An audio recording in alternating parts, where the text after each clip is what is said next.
by our natural identity. It takes a spiritual person, hey, to know the enemy in order to fight the right battle. The problem, many of us Christians are fighting the wrong battle because they don't know what kind of enemy that he's fighting. We're trying to respond naturally in a spiritual thing. You really cannot deal with it. That's why discipleship, so that the true person with the humble man and woman of God can come through this season and season of life and exposure of life and fight the good battle. And that's the right battle. Okay, what's this? Number 2. Bring me number 2. What's this? Read it together, please.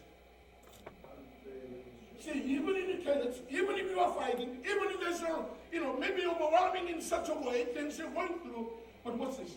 There is an unfailing assurance of your God, the Father who brought you out. What's this? Next screen. Go ahead, read it. Read it. Please.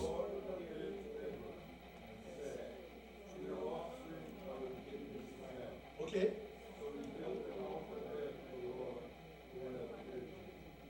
The Lord appeared to him. You see? And said, to your offspring, I will give you this land. See? To your offspring. Sometimes, let me just make this, let me make this announcement to us. See, many people, when they come to God, they just think of themselves. They don't think of the people, the next generation that come after them. When they make decisions, they just think about them.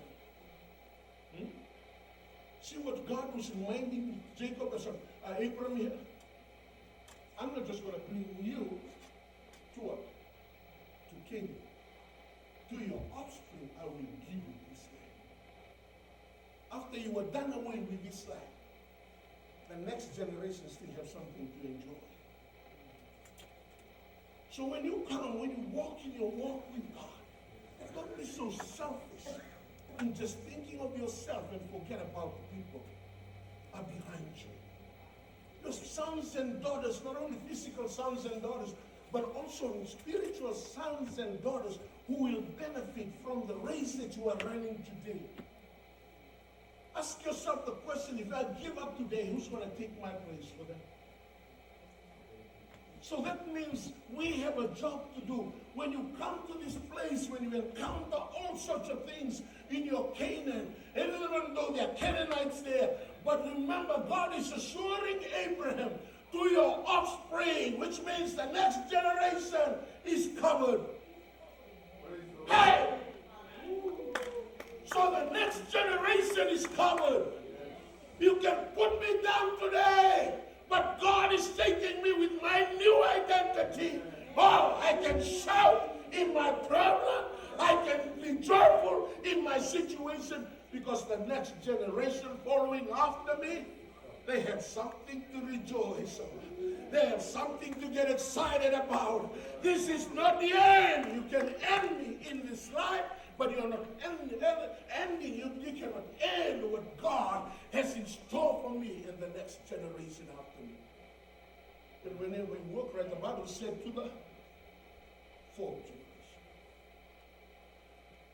See, sometimes God just allows you to go through stuff so that the next generation can enjoy and become benefactors of what God has for you in the kingdom of God. So why be selfish when you have a lot to accomplish in your journey with God? Why just be thinking of yourself when there are younger generations that are watching us from the sideline and watch, if only Bill can finish this race, I'll jump in and run the race. If only Joanne can jump in this race, I can jump in and finish the race. If only Nelson can continue in the race, I can be a muscle is coming in and continue where Nelson and Black.